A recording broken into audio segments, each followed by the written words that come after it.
Hi అందరికీ. ఈరోజు మనం ఏం చేయబోతున్నామంటే కాకరకాయ మసాలా కర్రీ.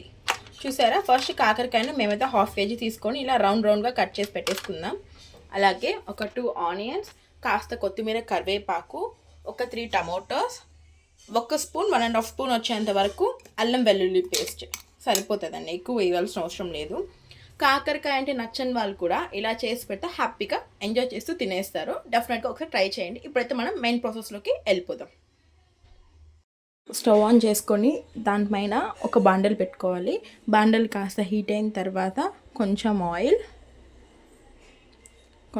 అనేది వేసుకోవాలండి. ఇప్పుడు ఆయిల్ అయితే హీట్ అయిందండి. ముందుగా మనం కట్ చేసి పెట్టుకున్న కాకరకాయ ముక్కల్ని అందులో వేసేద్దాం.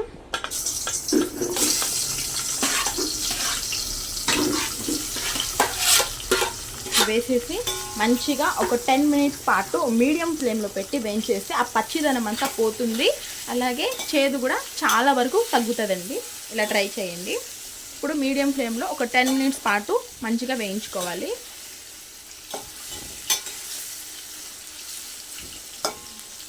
కాస్త ఉప్పు కూడా యాడ్ చేయండి.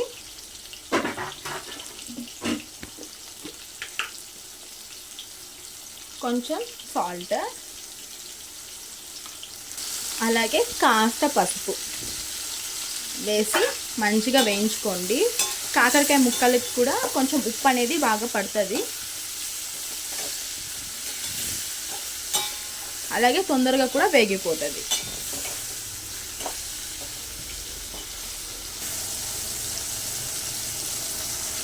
చూసారా, కాకరకాయ అయితే ఇలా చక్కగా వేగుతూ ఉందండి.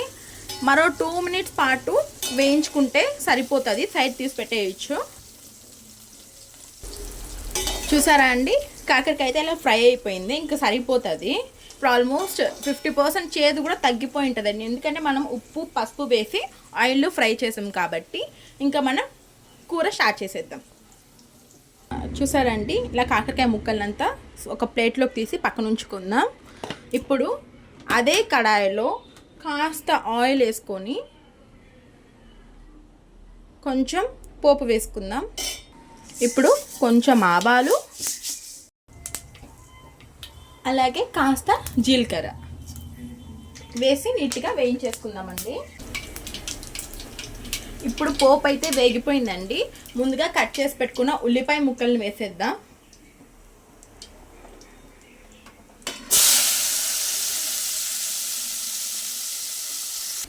ఇలాగా నీట్గా వేపుకుందాం ఆనియన్స్ మొత్తాన్ని.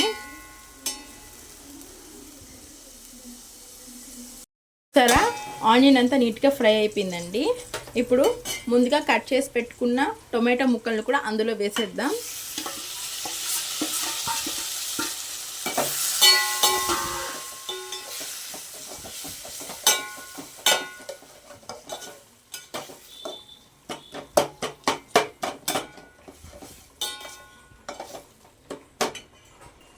ఇప్పుడు ఈ టొమాటో ముక్కలు గ్రైండ్ చేసి పెట్టుకున్న అల్లం వెల్లుల్లి పేస్ట్ కూడా అందులో యాడ్ చేసేద్దాం.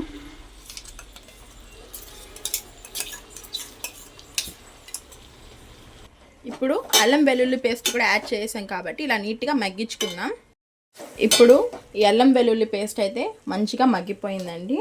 ఇప్పుడు ఇందులో ముందుగా డీప్ ఫ్రై చేసి పెట్టుకున్న కాకరకాయ ముక్కలను కూడా వేసేద్దాం. ఇప్పుడు అందులో తగినంత ఉప్పు, తగినంత పసుపు, తగినంత కారం,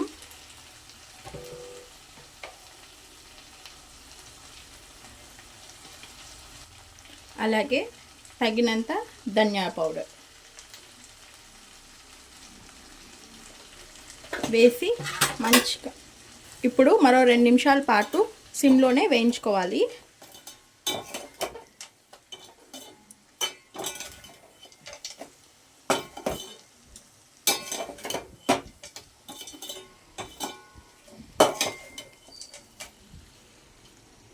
ఇప్పుడు ఇందులో ముందుగా నానపెట్టి ఇలా చింతపండు రసాన్ని తీసుకొని అందులో వేసేద్దాం.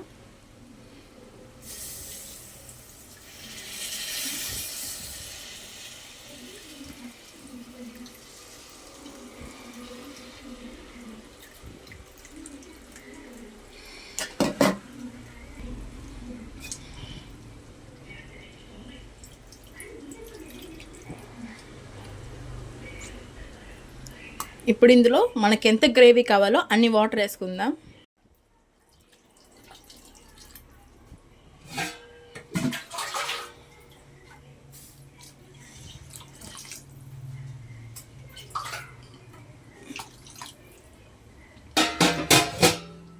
ఇప్పుడు ఈ కూరనంతా ఒక 10 మినిట్స్ పాటు సిమ్లో పెట్టి ఉంచేద్దాం. ఇంత లోపల మీకు ఏమైనా ఉప్పు కారాలు ఏమైనా సరిపోకపోతే ఇప్పుడు ఒకసారి అడ్జస్ట్ చేసేసుకోండి. ఇప్పుడైతే 10 మినిట్స్ పాటు మూత పెట్టి సిమ్లో ఉంచేద్దాం. మరి మూత తీసి చూద్దాం. చూసారా మన గ్రేవీ అయితే ఎంత చక్కగా ఉడుకుతుందో, అలాగే కాస్త దగ్గరకు కూడా వచ్చింది, చిక్కబడింది. ఇంకొంచెం సేపు ఇంకొక 5 మినిట్స్ పాటు మీడియం ఫ్లేమ్లో పెట్టి ఉంచుదామండి. ఇంకా కాస్త దగ్గర పడుతుంది కూర. కానీ అంతకన్నా ముందు అందులో కాస్త కొత్తిమీర కరివేపాకు కూడా వేద్దాం. ఫ్లేవర్ బాగుంటుంది, అలాగే హెల్త్కి కూడా మంచిది తింటే. రైస్ ఒకసారి కలిపేద్దాం.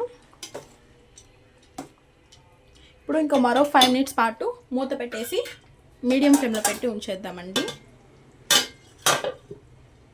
చూసారా అండి, మన కాకరకాయ మసాలా కర్రీ అయితే ఎంత బాగుందో చూడడానికి. టేస్ట్ కూడా చాలా బాగుంటుంది. కాకరకాయ ఇష్టం లేని వాళ్ళు కూడా ఇలా చేసి పెడితే తింటారు. ఇప్పుడు ఇంకా స్టవ్ ఆఫ్ చేసేద్దాం. ఫైనల్గా ఒక్కసారి కొత్తిమీర కరివేపాకు వేసేసి ఒక 1 మినిట్ పాటు సిమ్లో ఉంచి ఇంకా స్టవ్ ఆఫ్ చేసేద్దాం. అంతేనండి, కాకరకాయ మసాలా కర్రీ అయితే రెడీ అయిపోయింది. చూసారా ఎంత బాగుందో, చాలా బాగుంటుంది. చేదు కూడా అస్సలు ఉంటుంది, లైట్గా ఉంటుంది చేదు, కానీ చాలా బాగుంటుంది. ఈ వీడియో కనుక మీకు నచ్చినట్లయితే మన ఛానల్ని లైక్ చేసి సబ్స్క్రైబ్ చేసుకోండి. Okay, bye guys. డెఫినెట్గా ఒకసారి ట్రై చేయండి.